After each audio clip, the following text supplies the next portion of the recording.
అద్దె రూల్స్ మార్చేశారు. సుప్రీంకోర్టు కూడా తాజాగా ఆదేశాలు జారీ చేసింది. కొత్త ఆదేశాలు ఏంటంటే ఎన్ని సంవత్సరాల పాటు మీరు రెంట్కు ఉన్నప్పుడు కూడా అది మీ సొంతం కాదు అని చెప్పి సుప్రీంకోర్టు చెప్పేసింది.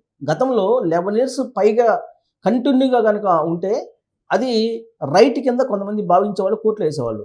కానీ సుప్రీంకోర్టు ఓవరాల్గా ఇలాంటి కేసును టేకప్ చేయొద్దని చెప్పి చెప్తూ ఎన్ని సంవత్సరాల పాటు అద్దె ఇంట్లో ఉన్నప్పటికీ అది సొంతం కాదు అనేది చాలా క్లియర్గా చెప్పింది సుప్రీంకోర్టు.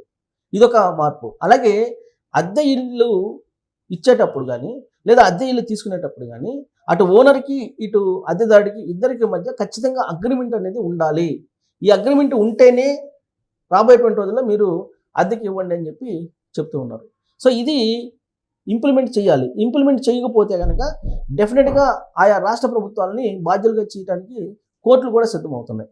ఎందుకంటే ఈ అద్దె ఇళ్లలో ఉండేటువంటి వాళ్ళ సంఖ్య ఎక్కువగా ఉంటుంది. వీళ్ళు ఇచ్చేటువంటి డబ్బుతోటి ఓనర్లు డబ్బుని బ్లాక్ చేస్తున్నారు, డబ్బుని బ్లాక్ చేసేస్తున్నారు. అందుకే ఇప్పుడు ఆర్బీఐ ఏం చెప్తుంది, అసలు మార్కెట్లో ఉండే డబ్బు అంతా ఏమైపోతుంది అని అంటున్నారు.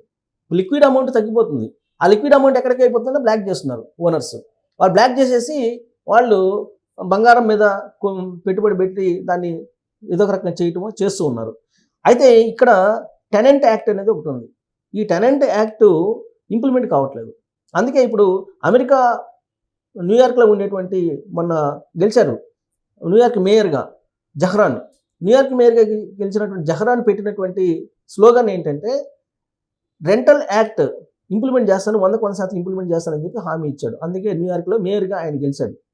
ఆయన డెమోక్రటిక్ సోషలిస్ట్. ఆయన డెమోక్రటిక్ సోషలిస్ట్ గెలిచాడంటే ఎందుకు గెలిచాడంటే ప్రధానంగా పేదల కోసం ఆయన ఒక నినాదం తీసుకున్నాడు. రెంట్లకు సంబంధించి పెంచకుండా, అలాగే రెంట్లని నియంత్రించడానికి యాక్ట్ని ప్రధాన అంశంగా తీసుకొని ఆయన గెలిచాడు. సో రాబోయే రోజుల్లో కూడా మన కార్పొరేషన్లో కానీ మున్సిపాలిటీలో కానీ జరిగేటువంటి ఎన్నికల్లో ఖచ్చితంగా ఈ రెంటల్ యాక్ట్ని ఒక ప్రధానమైనటువంటి అంశంగా తీసుకొని ఎన్నికల ప్రచారం జరగబోతుంది. ఎందుకు అని అంటే రాజకీయ పార్టీలకు ఓట్లు ఇంపార్టెంట్. హైదరాబాద్ సిటీ తీసుకోండి, లేదంటే వైజాగ్ తీసుకోండి, లేదంటే విజయవాడ సిటీ తీసుకోండి, లేదంటే తిరుపతి తీసుకోండి, ఎక్కడైనా తీసుకోండి, మీరు వరంగల్ తీసుకోండి, కరీంనగర్ తీసుకోండి. అసలైనటువంటి యజమానుల కంటే కూడా అద్దెకు ఉండేటువంటి వాళ్ళ సంఖ్య ఎక్కువగా ఉంటుంది. ఇప్పుడు హైదరాబాద్ తీసుకుంటే హైదరాబాద్లో దాదాపుగా 1,30,00,000 నుంచి 1,40,00,000 మంది జనాభా ఉన్నారు. ఇక్కడ సొంత ఇంటి ఉండేటువంటి వాళ్ళు ఒక 50,00,000 మంది కూడా మించి ఉంటారు. మరి మిగతా వాళ్ళ పరిస్థితి ఏంటంటే అద్దెళ్లలో ఉంటున్నారు. అంటే ఓనర్స్, అద్దె ఇంటి ఓనర్స్ కంటే కూడా రెంట్కు ఉండేటువంటి వాళ్ళే ఎక్కువగా ఉన్నారు. పైగా ఈ రెంట్కు ఉండేటువంటి వాళ్ళు ఏంటంటే మధ్యతరగతి, బిలో మధ్యతరగతి వాళ్ళు ఎక్కువగా ఉన్నారు.